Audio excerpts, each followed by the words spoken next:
ये देश है हमारा के आज के एडिशन में आपका स्वागत है। मुस्लिम लीगी माओवादी कांग्रेस कहा जा रहा है। प्रधानमंत्री को बोलना पड़ा कि आज की कांग्रेस एमएमसी है, माओवादी मुस्लिम लीगी कांग्रेस। इनके मुख्यमंत्री खड़े होकर के कहते हैं Congress is Muslim, Muslim is Congress. प्रधानमंत्री को प्रहार करना चाहिए महंगाई के ऊपर, बेरोजगारी के ऊपर, और अगर प्रहार का ही शौक है तो ट्रंप के ऊपर प्रहार करो। राहुल गांधी जी संसद के परिसर में कहते हैं देश की इकोनॉमी डेड। अरे कम से कम 60-65 साल कांग्रेस ने जो इकोनॉमी बनाई है उसको तो जीरो मत करो। अवैसी ऐसा इकलौता विपक्ष का नेता है जिसके ऊपर इनकम टैक्स की रेट नहीं है। इनकम टैक्स आप कह रहे हो वैसे डर गए? राहुल गांधी की शेरवानी से वो डर गए हैं, हैदराबादी बिरयानी से डर गए हैं। आप बनेगी हिजाब वाली बेटी लीडर, आप तो हो 2000 औकात है रोकने।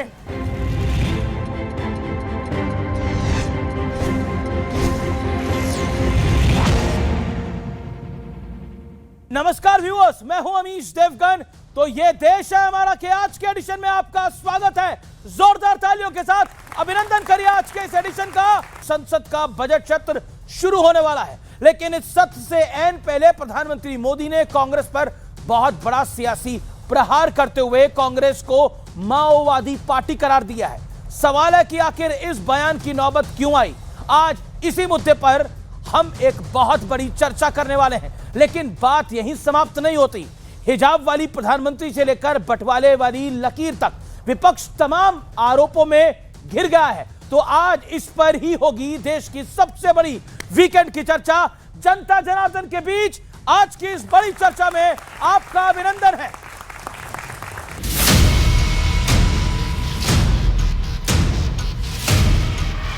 कांग्रेस आज माओवादियों से ज्यादा कम्युनिस्ट और मुस्लिम लीग से भी ज्यादा कम्युनल हो गई है। इसलिए देश में आज कांग्रेस को एमएमसी मुस्लिम लीगी माओवादी कांग्रेस कहा जा रहा है। कांग्रेस माओवादियों से ज्यादा कम्युनिस्ट, कांग्रेस मुस्लिम लीग से ज्यादा कम्युनिस्ट। भारत के सियासी इतिहास में ये कांग्रेस पार्टी पर अब तक का सबसे बड़ा सियासी प्रहार है। और बड़ी बात यह है कि पीएम मोदी ने कांग्रेस पर यह प्रहार केरल की धरती से किया, जहां हाल में ही निकाय चुनाव में बीजेपी ने झंडे गाड़े हैं। वैसे देश की सियासत में विपक्ष जो मुद्दे उठा रहा है उसके पीछे बंटवारे वाली लकीर साफ साफ दिख रही है। किसी को हिजाबन पीएम चाहिए तो कोई हिंदुओं में जाति वाली लकीर खींचने में जी जान से जुटा है। ट्राइब के क्षेत्र में अभी आरएसएस के लोग घुस गए हैं और हनुमान जी की मूर्ति बांट रहे हैं। ये ट्राइब अगर धार्मिक हिंदू बन गया तो समझिए ट्राइब जिंदा ही मर जाए।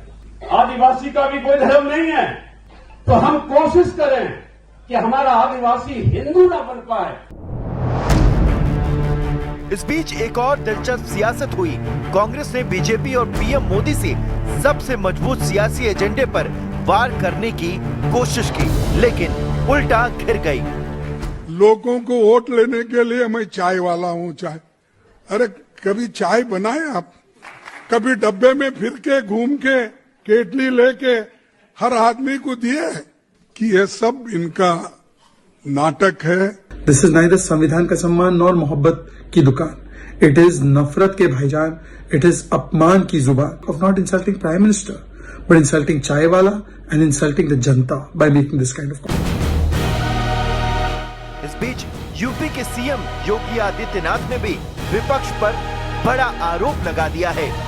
डेमोग्राफी बदलने की जो साजिश हो रही है, लव जिहाद के नाम पर हमारी बेटियों के साथ जो खिलवाड़ किया जा रहा है, इसको रोकेंगे, सख्ती से रोकेंगे। तो आज इन तमाम मुद्दों पर जनता के बीच होगी देश की सबसे बड़ी बहस। चलिए आइए परिचय करा देते हैं आज हमारे साथ कौन कौन जुड़ा है। हमारे साथ स्टूडियो में मौजूद है अतुल नौंदे पाटिल साहब, प्रवक्ता है कांग्रेस पार्टी के। जोरदार तालियों के साथ अभिनंदन है। मेरे साथ सिद्धार्थ यादव है, प्रवक्ता भारतीय जनता पार्टी के। मेरे साथ इस चर्चा में मलूक नागर है, महासचिव रालोद के, फॉर्मर मेंबर ऑफ पार्लियामेंट है। मेरे साथ राजकुमार भाटिया, प्रवक्ता समाजवादी पार्टी के। मेरे साथ शोएब जमाई है, अध्यक्ष दिल्ली AIMIM के, उनका अभिनंदन है। और जनता जनार्दन है, आपके लिए जोरदार तालियां।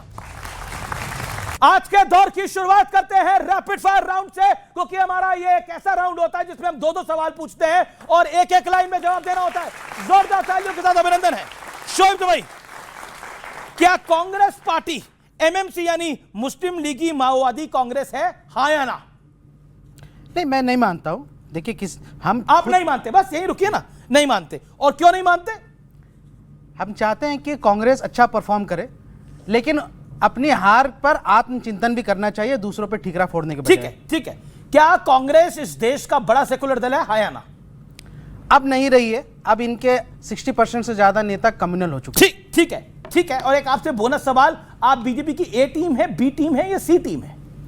हम देश की A टीम है। देश की A टीम है बीजेपी। दलितों, पिछड़ों, गरीबों, अल्पसंख्यकों की। ठीक है। आपसे बोनस सवाल पूछा। सिद्धार्थ यादव, आपकी बात आता हूं। सिद्धार्थ यादव, क्या बीजेपी सिर्फ विकास की राजनीति करती है या फिर धर्म से उनका काम बन जाता है? केवल विकास की राजनीति करती है। और अगर आजादी के बाद सबका साथ सबका विकास का नारा किसी ने दिया तो केवल भारतीय जनता पार्टी ने किया। अच्छा, बिल्कुल नहीं। अच्छा, ठीक है। अच्छा, जो बीजेपी के साथ है वो हिंदूवादी है, जो बीजेपी के साथ नहीं है वो हिंदूवादी नहीं है, हाँ या ना? बिल्कुल ऐसा नहीं है, पर जो भाजपा की राष्ट्र की नीतियों का साथ देता है वो देश का अच्छा और सच्चा नागरिक है। और जो राष्ट्र की नीतियों का विरोध करता है वो कहां खड़ा है, उसको गिरबान में जाता है। ओवैसी सेकुलर नेता है, हाँ या ना? अतुल लोंदे पाटिल, क्या बोला आपने? नहीं है। क्यों? एक छोर पे ये खड़े, एक छोर पे वो खड़े हैं। ओके, अगला सवाल, क्या बंगाल में ममता दीदी और कांग्रेस एक साथ आ सकती हैं, हाँ या ना? ये निर्णय तो बड़े नेता करेंगे। ठीक है, चलिए आपके पास आता हूं। क्या आप यूपी में कांग्रेस को 100 सीटें देने को तैयार होंगे? कांग्रेस से गठबंधन होगा, हाँ या ना? राजकुमार भाटी। कांग्रेस से गठबंधन होगा, इंडिया गठबंधन के तहत लड़ेंगे। सीटें कितनी दी जाएंगी ये बड़े नेता तय करेंगे। अच्छा, क्या ओवैसी के साथ गठबंधन होगा, हाँ या ना? अगर ओवैसी जी धर्मनिरपेक्षता में, समाजवाद में, आपको पता है ओवैसी कैसे हैं? जवाब दीजिए। विश्वास करें, पीडीए के नारे पे आए। यार हम मना नहीं कर रहे, कुछ ना कुछ तो खेल जरूर है। कांग्रेस को इससे चिंतित होना चाहिए, मायावती को भी इससे चिंतित होना चाहिए। शुरुआत अतुल लोंदे पाटिल से करते हैं। अतुल लोंदे पाटिल, प्रधानमंत्री को बोलना पड़ा कि आज की कांग्रेस MMC है, माओवादी मुस्लिम लीगी कांग्रेस, क्या कहना चाहते हैं? 50 सेकंड। क्या जवाब देते? 91 रुपए 72 पैसे तक रुपया गया है डॉलर के मुकाबले, क्या जवाब देते? तजाकिस्तान से और मालदीव से हमारे मिलिट्री पॉइंट्स को हटाना पड़ा, क्या जवाब देते विश्वगुरु? और क्या जवाब देते ट्रंप को? तो यही धंधा है उनका। हिंदू मुस्लिम, एक छोर पे मुस्लिम को खड़ा करो, दूसरे छोर पे खुद खड़े रहो। और बीच में क्या हो रहा है? तो शंकराचार्य को उसका अधिकार नहीं दिया जा रहा है। बीच में क्या हो रहा है? तो ब्राह्मण पंडितों की जटाओं को पकड़कर खींचा जा रहा है। और क्या हो रहा है बीच में मणिकर्णिका घाट गिराया जा रहा है। और देश का सबसे बड़े राज्य का मुख्यमंत्री झूठ बोल रहा है AI करके। कल पहुंच गए थे हमारे लोग। और सबसे बड़ी बात बताऊं अमित जी, महाराष्ट्र में MIM के साथ आप चले गए आकोट नगर परिषद में, कल अचलपुर नगर परिषद में चले गए और कहते हम नहीं गए। और जब कोऑप सदस्य की बात आती है तो उनको सपोर्ट कर देते हैं। तो जो मेन मुद्दा है इस देश का, ये जो युवा बैठे हैं, जो बेरोजगार है, उनकी चर्चा नहीं करनी है।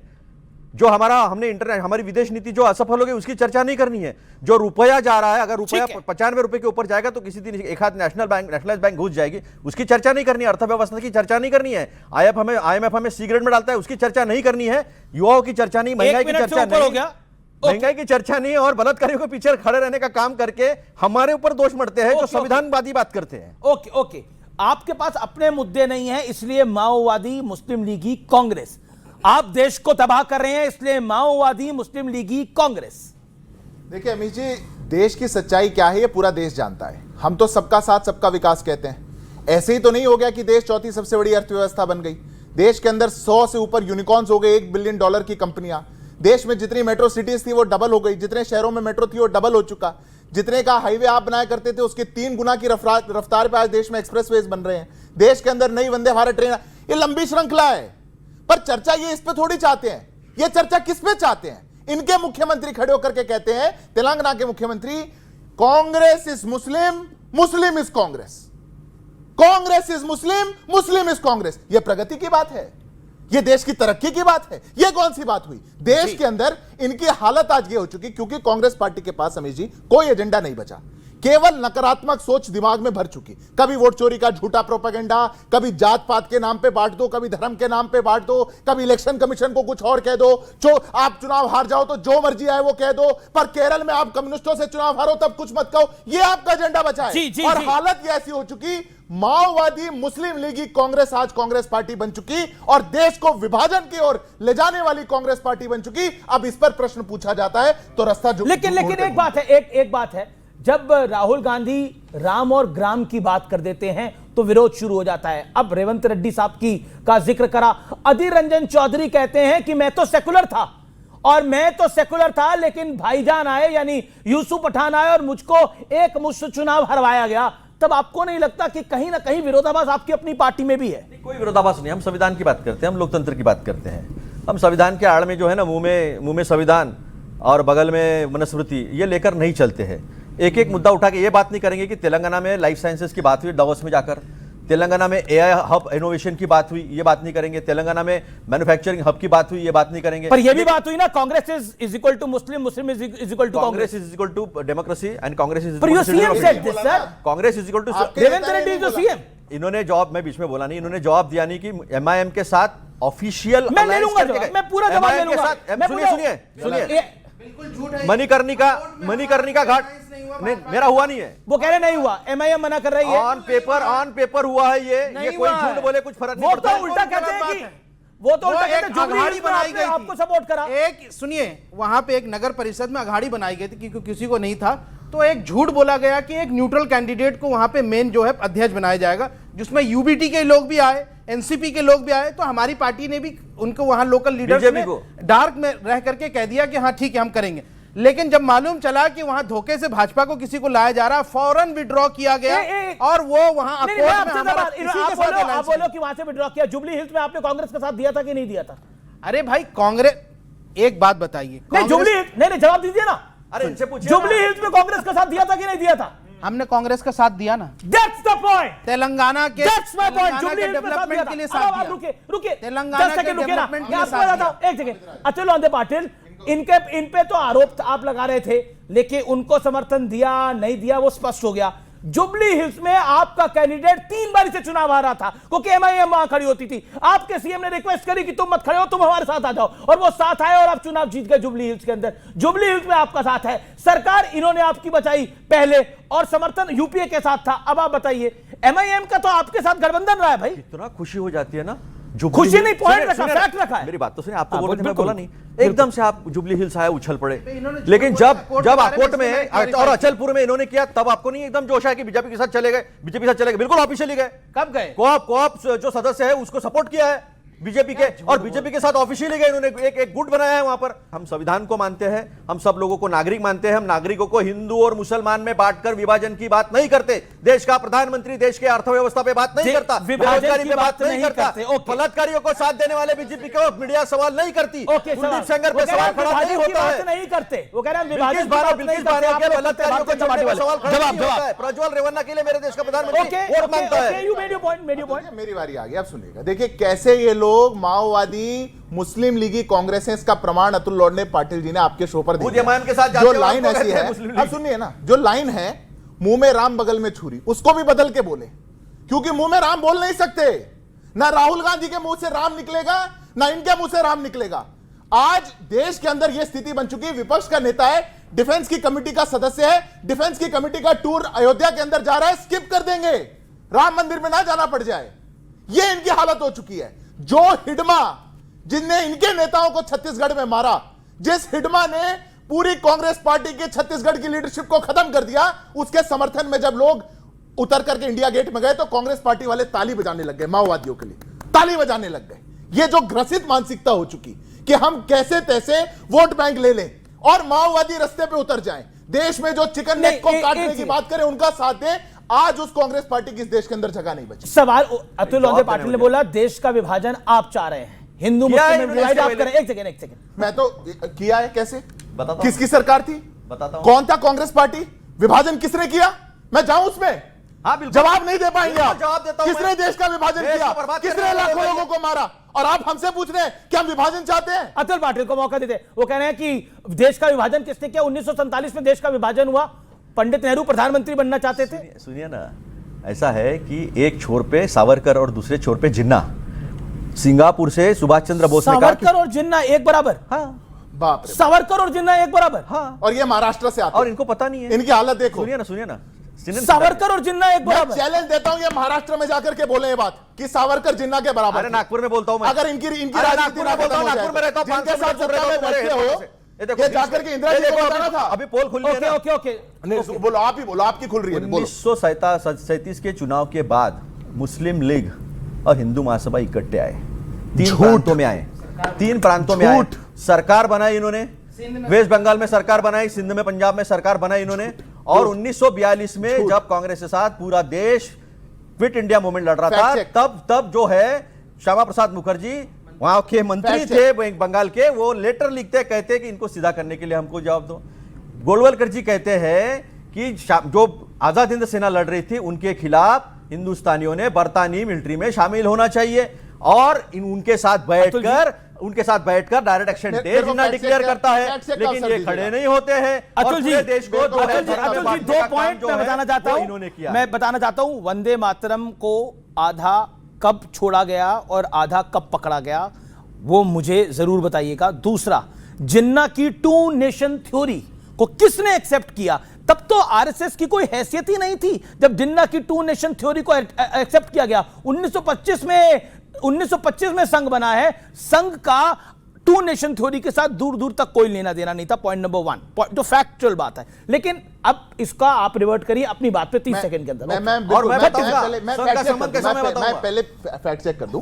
पहली बात तो किसी भी नेशनल टेलीविजन पर झूठ नहीं बोलना चाहिए। हिंदू महासभा और मुस्लिम लीग का कभी कोई गठबंधन नहीं रहा, कभी नहीं रहा। वेस्ट बंगाल के अंदर हमारा गठबंधन कृषक पार्टी से था, उनके एजमुल हक से। वो मुस्लिम लीग छोड़ चुके थे। हम जो गठबंधन में चुनाव जीते उसमें मुस्लिम लीग हारी।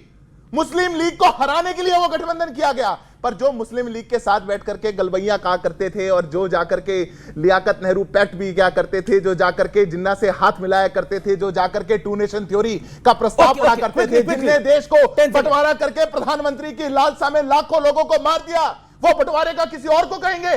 कमाल करते हैं साहब। देश के अंदर बंटवारा करके कांग्रेस पार्टी उस बंटवारे के तंज की आरोपी है और वो आज खड़े होकर के कहती है बांटना कोई और चाहता है। ओके मलूक नागर, प्रधानमंत्री ने जो बात बोली है उसका क्या मंशा है? तोड़ने वाली सियासत क्या विपक्ष की आदत है? इस बात से आप सहमत हैं? देखिए, अभी जो बात हो रही है 1937 1925 तक जा रहे हैं, आज ही चले जाओ। 2026 में आ जाइए। सुनो, आज ही चले जाए प्लीज। जब युद्ध हुआ पीछे पाकिस्तान और हिंदुस्तान का, जयराम रमेश कांग्रेसी नेता के बयान देखो, मणिशंकर के बयान देखो, और अभी 1 हफ्ते पहले महाराष्ट्र के पूर्व मुख्यमंत्री जहां के अतुल साहब हैं, उनका बयान देखो। युद्ध के समय के ऐसे प्रश्न पूछते थे जो पाकिस्तान के फेवर में जाए, वहां ब्रेकिंग न्यूज बने। युद्ध के समय ऐसे प्रश्न पूछते थे जो देश के खिलाफ जाए, और अभी कह रहे पहले दिन भारत हार गया था। मुख्यमंत्री जो प्रधानमंत्री के मंत्रालय में एमओएस रहे हैं, तो पहली बात छोड़ो, ये तो आज भी पाकिस्तान के साथ खड़े हैं। इन्हें तो पाकिस्तान ही कह दें या मुस्लिम लीग के साथ ही कह दें। तो प्रधानमंत्री जी ने क्या गलत बात कही है जो लोंडे साहब आज कह रहे हैं? वो पिछले 1947, 25, 37 की वही प्रधानमंत्री जी ने आज की बात कही है। तो सिद्धता होता है इससे साफ साफ बिल्कुल एकदम। जी अतुल पाटिल, सीडब्ल्यूसी का हमारा रिजोल्यूशन सामने होते हुए भी ये झूठ बोल रहे हैं। और ये डिफेंस अटैचे इंडोनेशिया ने कहा, ये जो है देश के सीडीएस अनिल चौहान जी है उन्होंने कहा, और वही बात जो है सामने रखी कि देश के प्रधानमंत्री झूठ क्यों बोलते हैं। 70 बार ट्रंप जो है वो चैलेंज दे चुका है, लेकिन हमारी गर्दन नहीं उठती है जी, हमारी गर्दन नहीं उठती है। और हम पूरी ताकत से सीडब्ल्यूसी का रिजोल्यूशन सामने निकाले, पूरी ताकत से जो है हम खड़े थे देश के साथ में, हम खड़े थे सरकार के साथ में। सरकार ने अपना स्वाभिमान नहीं रखा, देश का स्वाभिमान नहीं रखा, और आज तक स्वाभिमान नहीं रखा। जवाब आज तक नरेंद्र मोदी जी ट्रंप को जवाब नहीं दे पाए। मैं ऑडियंस से पूछता हूं, क्या आपको लगता है देश की सरकार ने देश का स्वाभिमान नहीं रखा? आप मानते हैं इस बात को? एक लाइन बस। अभी ये कह रहे हैं माननीय प्रधानमंत्री झूठ बोलते हैं। अरे राहुल गांधी जी संसद, बीच में मैं नहीं बोला था, फिर बीच में बोलने दूंगा मैं। राहुल गांधी जी संसद से निकल के संसद के परिसर में कहते हैं देश की इकोनॉमी डेड, और जबकि इनके प्रधानमंत्री मनमोहन सिंह 2004 से 2014 तक कह रहे थे हम 2040 तक देश की अर्थव्यवस्था को चौथे नंबर पर लाएंगे, और हमने 5वें नंबर पर ला दिया। तो ये क्या झूठ नहीं है? दूसरा, अरे कम से कम 60-65 साल कांग्रेस ने जो इकोनॉमी बनाई है उसको तो जीरो मत करो। ओके तो ओके ओके, मैं कहता हूं कि आपको राहुल देश गांधी की जी सरकार ने देश के स्वाभिमान को घटाया है, आप क्या कहते हैं इसके ऊपर? खड़े होके बोलिए। ऐसा नहीं है। देश क्यों की नहीं लगता सरकार आपको? ने देश का स्वाभिमान, जब भी पाकिस्तान के साथ किसी भी तरह की इश्यूज होती हैं, देश की सरकार ने अपना पक्ष हर जगह हमेशा मजबूती के साथ रखा। जी, आपको लगता है मैडम देश की सरकार ने देश के स्वाभिमान को घटाया है? आप एग्री करती हैं इस बात से? I do not agree for this. क्या लगता है आपको? नहीं, मोदी जी ने स्वाभिमान कम कर दिया या बढ़ाया? मोदी जी ने बल्कि स्वाभिमान को बढ़ाया है, ना कि घटाया है। इस पे और कोई बोलना चाहता है अपनी बात? ये बड़ा विषय है। ओके ओके, आप क्या कहना चाहते हैं? देश का स्वाभिमान यदि बच रहा होता तो चाहवार से उल्टा नहीं भागते। इतना पोर्ट पे काम करने के बाद वापस भागा। आप कह रहे हैं स्वाभिमान, मोदी के राज में स्वाभिमान कम हुआ है? कम हुआ, बिल्कुल कम हुआ है। ओके ओके, जवाब इस बात का। एक सवाल आया, जवाब।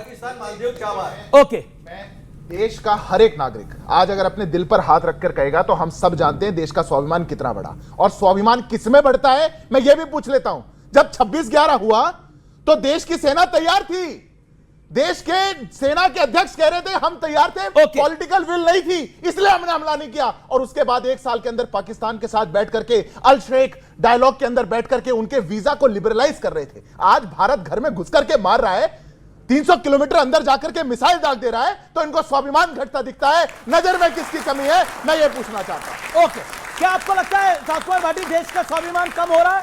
आप एग्री करते हैं? Your take on this? निश्चित तौर पर कम हो रहा है। अभी सिद्धार्थ भाई कह रहे थे कि 26/11 में सेना तैयार थी।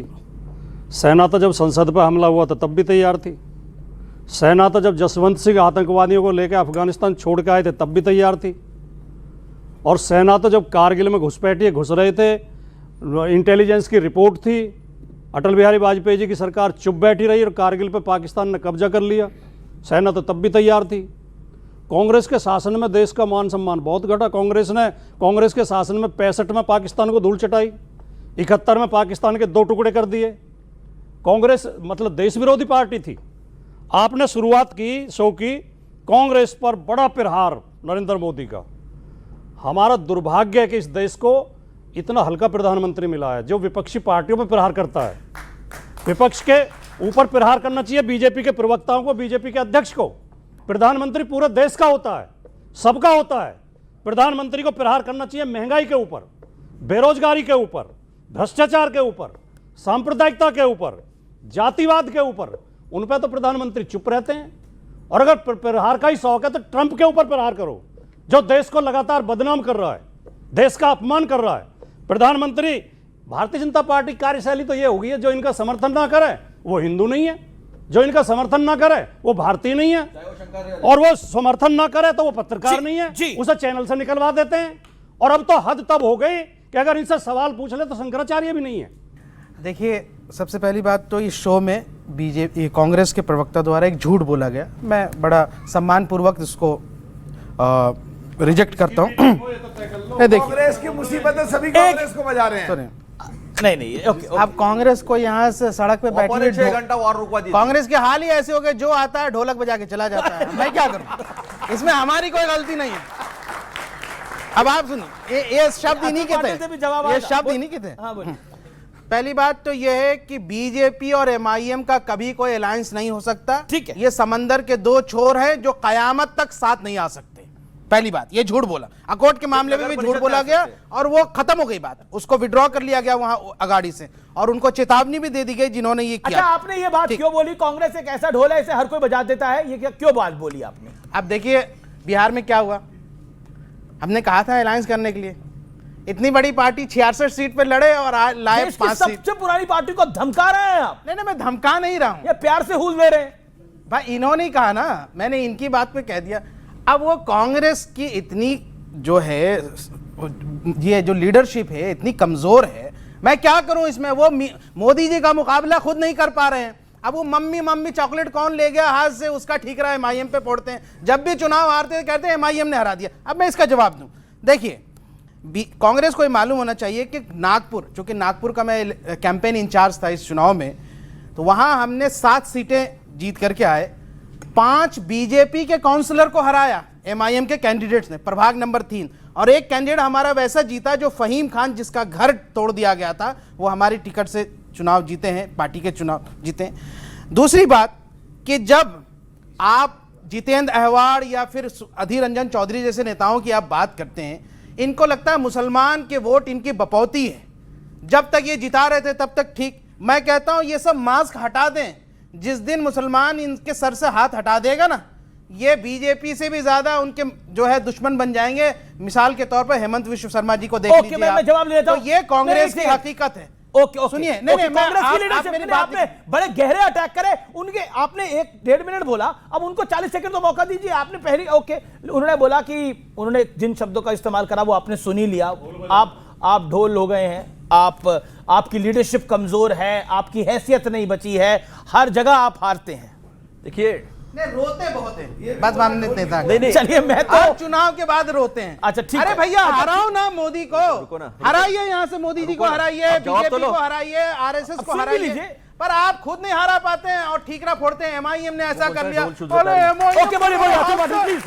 ले गया। अरे भाई काहे इतना लोते हो, एकदम लोतलू बन गए ये लोग, रोतड़ू हो गए हैं आप लोग। देखिए ऐसा है कि हमने अमरनाथ में हमारे लोग बीजेपी के साथ गए, 12 के 12 को हमने पार्टी से निकाल दिया, और बीजेपी और एमआईएम हिदायत ही देते रहे। सुनो ना, अभी ढोल बजाता हूं ना मैं, तो अभी इन्होंने क्या किया, इन्होंने हमने हिदायत दी और फिर धीरे से सपोर्ट कर रहे, अलग गुट बना रहे और एक दूसरे के साथ में चल रहे। तो कौन किसकी ए टीम है और कौन किसकी बी टीम है ये अच्छे से पता चल गया है। और ये कहते हैं आप रोते बहुत वो नहीं, वो कहते हैं कि हमको इसने हराया उसने हराया। अरे हम तो कभी तुम्हारे साथ आ नहीं सकते ना, बीजेपी और एमआईएम। पर तो आप आए हैं इनके साथ ना, जुबली हिल्स में, सुनिए ना, यूपीए 1 में, सुनिए ना, ये जो है एमआईएम हो या बीजेपी हो, ये दोनों कम्युनल पार्टीज है, इनके साथ हम कभी नहीं आ सकते। बीच में बोला नहीं मैं शोएब भाई, तो बीच में बोल के मैं भी कर सकता, फिर पापा ने रुकवा दी 6 घंटा और आके फिर बताना पड़ा कि नहीं पापा ने नहीं रुकवाई करके, ये बताना पड़ा था। हम ये सब वो कह रहे हैं रोते बहुत हैं, आप रोतलू पार्टी हैं। नहीं, काय की रोतलू पार्टी है? अरे हमने कार्रवाई की, हमने कहा रोते बहुत हैं, अरे रोते, हारते हैं फिर रोते हैं। अरे शिवसेना ने बोला आप आते हैं, पोस्टर लगाते हैं, चुनाव हारते हैं, निपट जाते हैं, घर चले जाते हैं। ऐसा है, यही मोदी को गाली दे देकर कांग्रेस का ये हाल हो गया। नहीं सुनो अमित जी, कभी कहते हो चाय बेच, कभी पॉपा, जनता ने बोला टाटा। कांग्रेस पार्टी की बातें अब कान में नहीं जाती, नहीं समझ में आती, इनकी कहानी वहीं अटकी हुई है। जिन लोगों ने अभी अच्छा यहां से अब ये पॉपो कर रहे थे, यहां से इनको मम्मी मम्मी कर रहे थे, ना जाने क्या बातें हैं, कौन सी बात समझाना चाहते हैं, ये युवाओं को क्या बताना चाहते हैं। चुनाव हारने के बाद मैं बताता हूं क्या बताना, मैं इनकी सच्चाई, जनता नहीं समझ रही ना ये सर बात है। आपने महाराष्ट्र चुनाव में भी बताई, आपने बिहार में भी बताई, लेकिन रिजल्ट नहीं आया ना। आप कह रहे वोट चोरी हुए है, जनता कह रही नहीं मान रही बात को। पिछले 11 सालों की आपको बताता हूं, कोई राज्य सरकार ऐसी नहीं है जहां पे कांग्रेस पार्टी ने एक बार सरकार बनाई और जनता ने रिपीट कर दी हो। कोई एक स्टेट कहीं नहीं ऐसा, क्योंकि जहां एक बार सत्ता में आ जाएंगे वहां पे इतना लूट खसोट, वही सारी बातें, वही सारा कर्नाटक में आए, बहुत बड़े सपने दिए थे, सबसे महंगा पेट्रोल डीजल कर दिया, वहां पे बसों के प्राइस बढ़ा दिए, पूरे कर्नाटक की अर्थव्यवस्था खत्म कर दी। हिमाचल में गए, तनख्वाह नहीं दे पा रहे, हिमाचल की अर्थव्यवस्था नीचे, कहीं भी चले जाएं, कांग्रेस पार्टी आज देश की सबसे निराशावादी पार्टी है और देश के अंदर निराशा का ही मॉडल पेश कर रही है। और जैसे ही चुनाव हारेंगे, अब मैं एक बात पूछता हूं अमित जी आपसे, ये बिहार चुनाव लड़ने गए, मैं 5 सेकंड में पूछ रहा हूं, ये बिहार चुनाव लड़ने गए, 6 सीटें हार गए आरजेडी से और 5-6 हार गए एमआईएम से। वोट चोरी किसने करी? आपने। अरे वो आरजेडी से चुनाव हार गए, एमआईएम से चुनाव हार गए, वोट चोरी करी किसी और ने।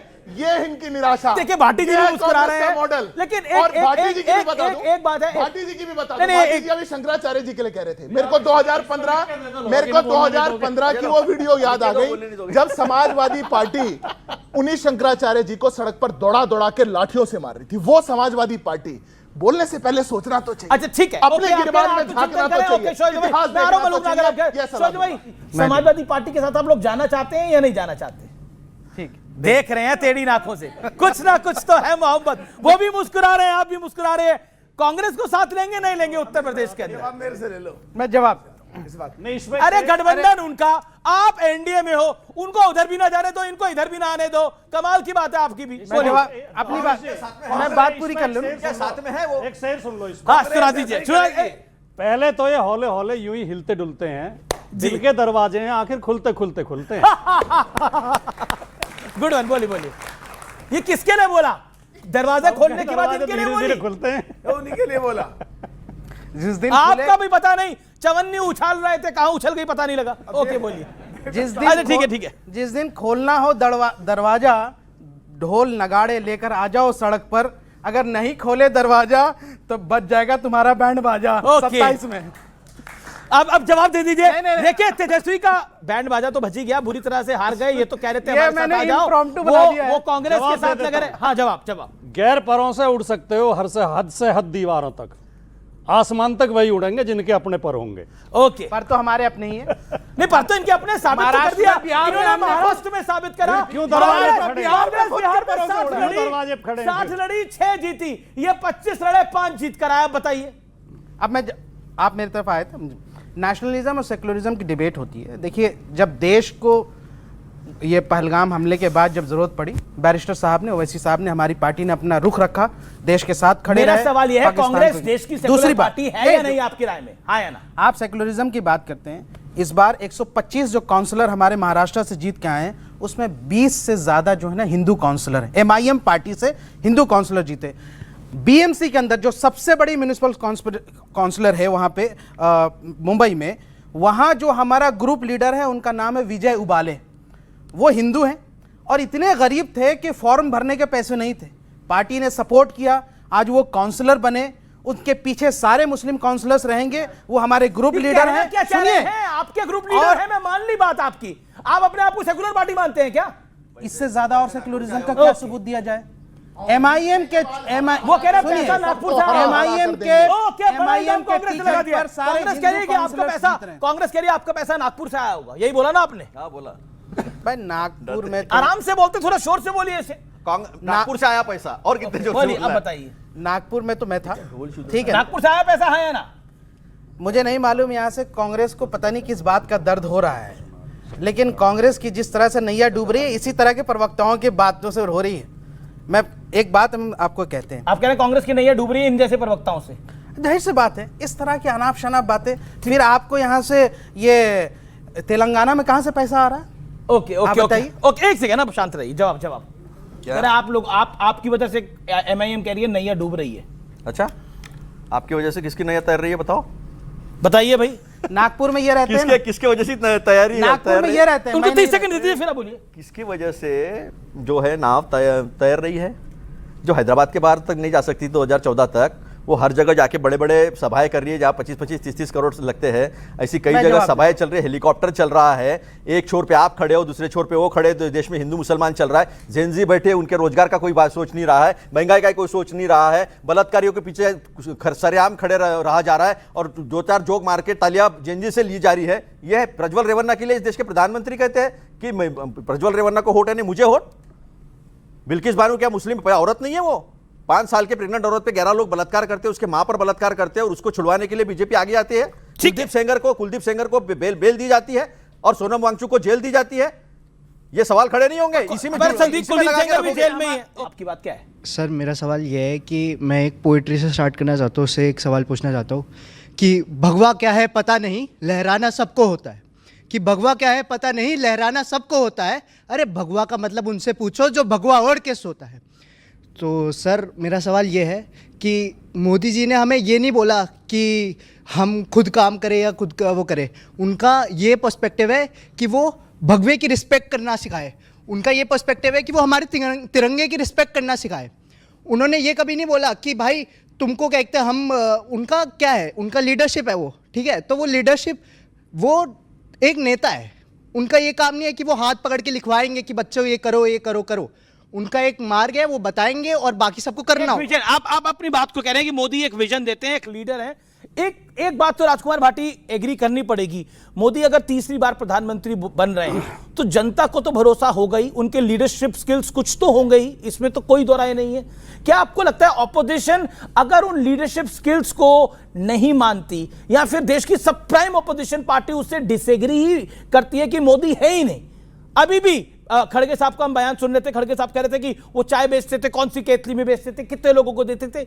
ये आपको लगता है मोदी को नीचा दिखाकर काम हो जाएगा? नहीं, अगर मोदी जी देश के प्रधानमंत्री बने हैं और भारतीय जनता पार्टी सत्ता में आई है तो जनता के समर्थन से आई है, लेकिन ये भी एक सच्चाई है कि जनता का समर्थन धीरे धीरे कम हो रहा है। 2019 में 303 सीट मिली थी, 2024 में 240 मिली हैं, तो समर्थन तो काफ़ी कम हुआ। खड़गे जी जो कह रहे हैं वो ये कह रहे हैं कि मोदी जी को झूठ बोलने की आदत है।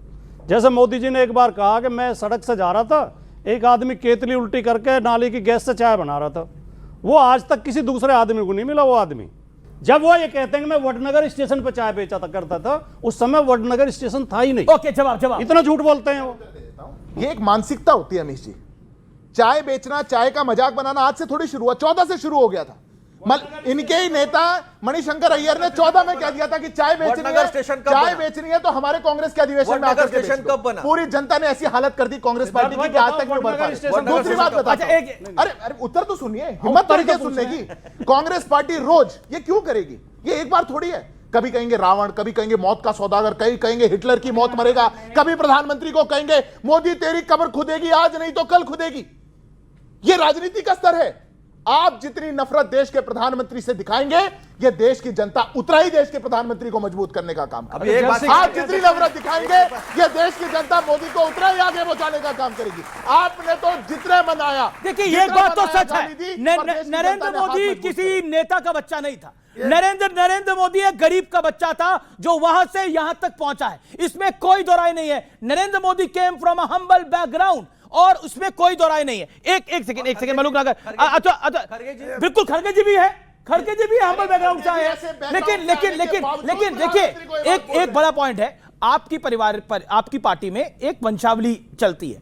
पंडित नेहरू थे, इंदिरा जी थी, स्वर्गीय राजीव गांधी थे, उसके बाद सोनिया जी और अब राहुल जी, प्रियंका वाड्रा है। लेकिन भारतीय जनता पार्टी में पॉलिटिकल वंशावली टॉप लीडरशिप में नहीं है। अब जमीन से आया हुआ एक आदमी बन गया, अब खड़गे जी आज भी उनका अपमान। ये तो वही मणिशंकर अय्यर वाली बात हो गई।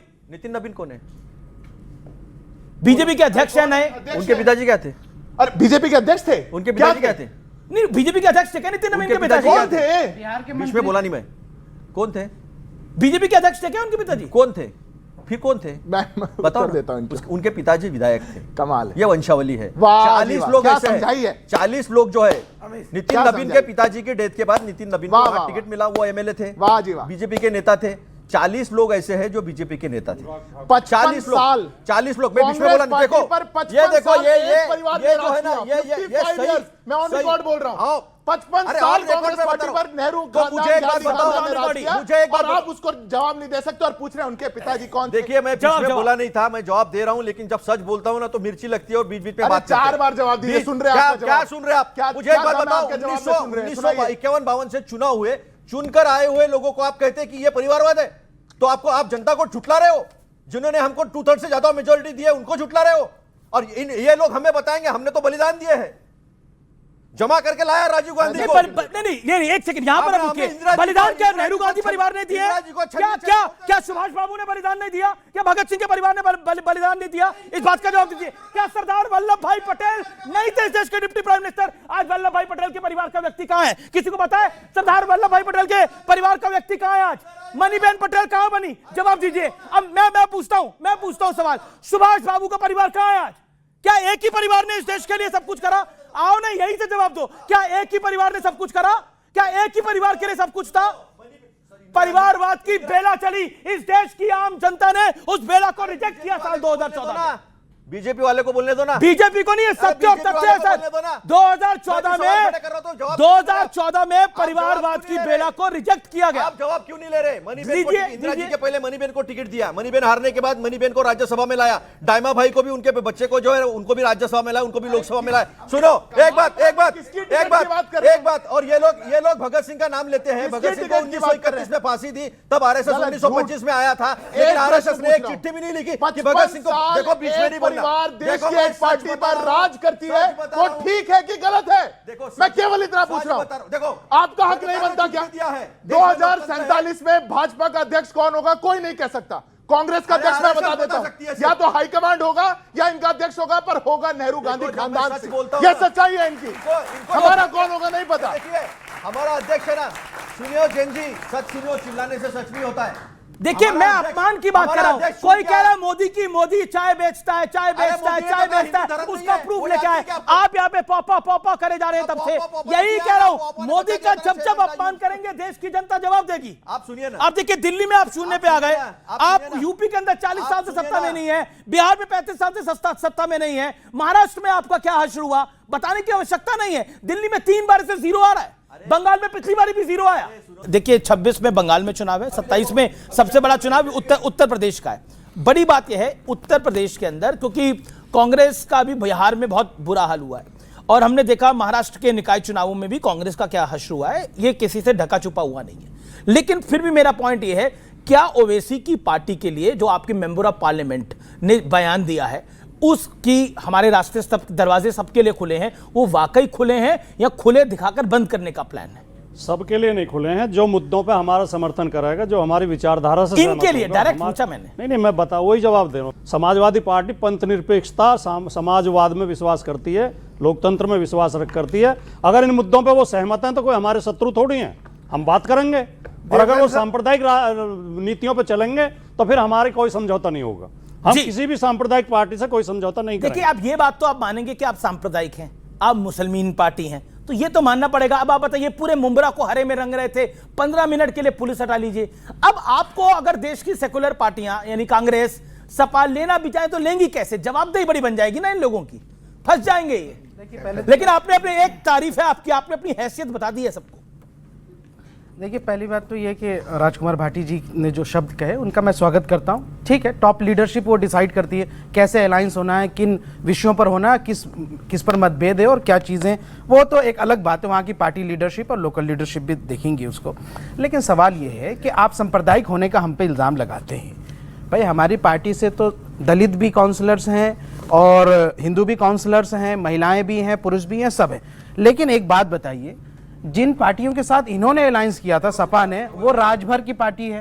वो सुनिए सुनिए ना, तेजस्वी यादव जी ने जब जिनसे अलायंस किया था, बीजेपी कांग्रेस दोनों शांत, तेजस्वी यादव जी ने अलायंस किया था जो मछली वाले की जो पार्टी है, मछली वाले, हाँ, जो बीजेपी के गोद से ही वीआईपी पार्टी जिसकी एक भी सीट नहीं है जी, ऐसी पार्टियों के साथ अलायंस इंडिया गठबंधन के लोग करते हैं। बात को सुनकर और आप कहते हैं साहब की पार्टी को बीजेपी चला रही है, ये कांग्रेस कहती है और बाकी दल कहते हैं। शिवसेना कह रही है महाराष्ट्र के अंदर कि सपा को बीजेपी चला रही है। सवाल ये बीजेपी चला रही है, सवाल ये कह रही है कि देश को ही बीजेपी चला रही है, कोर्ट से लेकर मीडिया तक को बीजेपी चला रही है। सालों से मुसलमान एक वोट बैंक बन के रहा है। पिछले 70 सालों में 40 सेकंड मुसलमानों को एक वोट किसने समझा? 70 सालों से मुसलमानों को एक वोट बैंक की तरह समझा। लेकिन आज जब हम लीडरशिप की बात करते हैं, हम कहते हैं मुझे मेरा हक दो, मेरे लड़के लीडर्स बनेंगे, हमारी हिजाब वाली बेटियां पीएम बनेगी, वो लीडर बनेगी, तो कांग्रेस के प्रवक्ता कहते हैं अरे आपको तो नागपुर से पैसा आता है। ये मुसलमानों को बपौती समझते हैं। अरे हम लीडर बनेंगे, आपके नेता ने आप क्यों लीडर बनेंगे? हम दरी नहीं बिछाएंगे। जितेंद्र अहवाल लीडर नहीं बनेगा, शहर शेख लीडर बनेगी। आप बनेगी हिजाब वाली बेटी लीडर। आपको 2029 में क्या आप कहते हो ऑपोजिशन को हिजाब वाली पीएम को बनाना चाहिए? क्यों नहीं बन सकती? क्या हमारी ये लाइन होगी? क्या संविधान में हमारा नहीं लिखा है? कोई भी धर्म मजहब बिल्कुल लिखा है। जब हमारे सिख पीएम हो सकते हैं, बिल्कुल हो सकती महिला क्यों नहीं हो सकती? बिल्कुल हो सकती कि नहीं? महिला सशक्तिकरण क्यों नहीं हो सकता? नहीं, आपको बर्दाश्त नहीं हो रहा? मेरे को आपको पच नहीं रहा? होना चाहिए। कांग्रेस राजकुमार भाटी आपका जवाब। राजकुमार भाटी अगर शोएब भाई एक राजनीतिक पार्टी के प्रवक्ता हैं तो इन्हें राजनीतिक भाषा बोलनी चाहिए।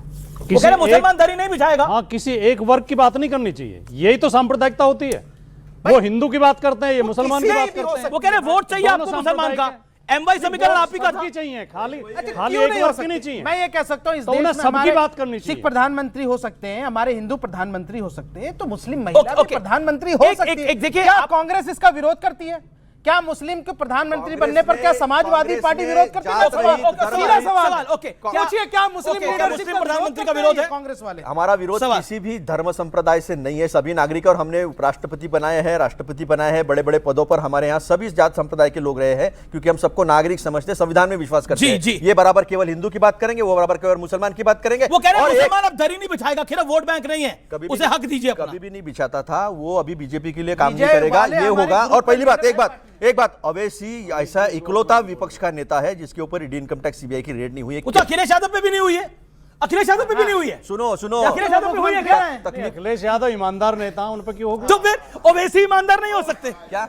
ओवैसी ईमानदार नहीं हो सकते? ओवैसी साहब ना कभी मंत्री रहे, अगर ऐसी बात है, नहीं सुनिए ना शोएब भाई, अगर इन्होंने कहा कि भ्रष्टाचारी लोगों पे ईडी इनकम टैक्स, आप कह रहे हो ओवैसी डर गए? सुनो ना, अब कह रहे हो ओवैसी डर गए? सुनो ना मेरी बात, जवाब मैं तो सुन दे रहा हूं। तो फिर जिन लोगों के ऊपर ईडी इनकम टैक्स सीबीआई के आपने रेड्स किए, जिनके ऊपर आपने आरोप लगाए, उनको पार्टी में लेकर बड़े बड़े पद क्यों दिए? मेरे महाराष्ट्र में तो सबसे ज्यादा दिए। ईडी से डर गए? बात कर रहे हैं, भ्रष्टाचार की बात करते हैं, ये बड़ा भाई तो साथ में है तो डरने की बात क्या है? राहुल गांधी जब बीजेपी हम आए भाई भाई, राहुल गांधी जी को शेरवानी से वो डर गए हैं, हैदराबादी बिरयानी से डर गए, फिर जात संप्रदाय पे, फिर धर्म ये असल में डरपोक है। पूरे देश के लोग ये डरपोक असल में कौन डरपोक है? ये मोदी जी को हरा नहीं पाते, ये बीजेपी को काउंटर नहीं कर 240 पे लाने वाले हम ही हैं। आरएसएस को यहाँ से काउंटर नहीं कर पाते, ठीकरा हम पर फोड़ते हैं। अरे भाई किसी पे ठीकरा नहीं फोड़ते। ओवैसी जी ना कभी मंत्री रहे ना कभी मुख्यमंत्री रहे, आपकी पार्टी इतनी बड़ी भ्रष्टाचारी पार्टी थी, कोल स्कैम आपने किया, 2G स्कैम आपने किया, फलां स्कैम आपने किया, सारे स्कैम आपकी पार्टी में रहे, सब एक्विट हो गए, सारे भ्रष्टाचारियों के राज में कोल स्कैम आपने आरोप किए थे, 2G के आरोप किए थे, सब एक्विट हो गए। इंटरेस्टिंगली अब इस पे सिद्धार्थ यादव का भी जवाब आता है, और ऑडियंस आप अपने सवाल तैयार रखिए। जितनी लड़ाई अभी आपने इन दोनों के बीच में देखी, वो केवल एक एजेंडा के लिए, एक वर्ग विशेष का वोट चाहिए और कुछ नहीं। ये बताएंगे कि हम ज्यादा हितैषी हैं, हम बिरयानी अच्छी बना लेते हैं, हम शेरवानी बहुत अच्छी पहनते हैं, और ये कहेंगे राहुल गांधी तो पैदा ही शेरवानी पहनकर हुए थे, वो तो सबसे अच्छे वाले हैं, वो तो सबसे ज्यादा माइनॉरिटी को अपील करते। ये समस्या है और कुछ नहीं। और अगर एमआईएम सेक्युलर पार्टी है तो फिर देश में लोमड़ी भी शाकाहारी है, मैं इतना ही कहना चाहता हूं। कांग्रेस से सवाल है कि अगर परिवारवाद जायज है, राजा का बेटा ही राजा बनना चाहिए, तो आपका सपोर्ट देश ने क्यों नहीं किया इस बात पर? देश ने क्यों राहुल गांधी को प्रधानमंत्री नहीं बनाया? ओके, जवाब अतुल पाटिल। ये बात इतनी भी सच्ची है कि 1952 से लेकर 2014 तक इंदिरा जी को चुन के दिया, पंडित जवाहरलाल नेहरू जी को चुन के दिया, राजीव गांधी को चुन के दिया, सोनिया जी को चुन के दिया, तो ये तो जनता ने चुन के दिया ना। कि अब क्यों नहीं चुन रहे? अब क्या गलती हो गई? एक सेकंड सुनो, राहुल जी की बात हो रही है, इंदिरा जी की नहीं हो रही। राहुल जी 1952 से राहुल रुको पता है उन्हें, पता है चुनाव जीते हुए हैं 1952 से लेकर 2014 तक। इनके भी ये 900 चुनाव हारे हैं, ठीक है, ये 90 चुनाव की बात करते हैं। राहुल जी चुनाव जीते हैं, 900 हारने की, 900 हारने की है। मेरा बीजेपी से सवाल है कि अभी रिसेंट में हुआ है शंकराचार्य जी पे, ठीक है, जिनमें पंडितों के चुर्कियों को पकड़ के उनको मारा पीटा गया है, क्या यह सही है? जो पार्टी अपने आप को सनातनी बताती है, क्या ये चीज सही है, या क्या ये चीज सही की गई है एज अ सनातन के तौर पे? ओके, अच्छा सवाल है, अच्छा सवाल है। जवाब देखिए, मैंने तो संक्षेप में बिल्कुल संक्षेप जवाब दे रहा हूं। बिल्कुल किसी भी स्थान पर ये शंकराचार्य या फिर हमारे साधु संतों का विषय नहीं है, किसी के लिए भी नहीं होना चाहिए, पर नियम भी सबके लिए हैं, मेले के नियम भी सबके लिए हैं। अब वहां पर तो जांच पूरी हो रही है और हर पक्ष पे होगी, पर जिन लोगों ने 2015 में उन्हीं शंकराचार्य जी को सड़कों पर उत्तर प्रदेश की लाठियों से बांधा था, आज वो लोग पूछेंगे, आज दौड़ा के जिन्होंने पीटा था, आज वो लोग पूछेंगे। राजकुमार भाटी जवाब।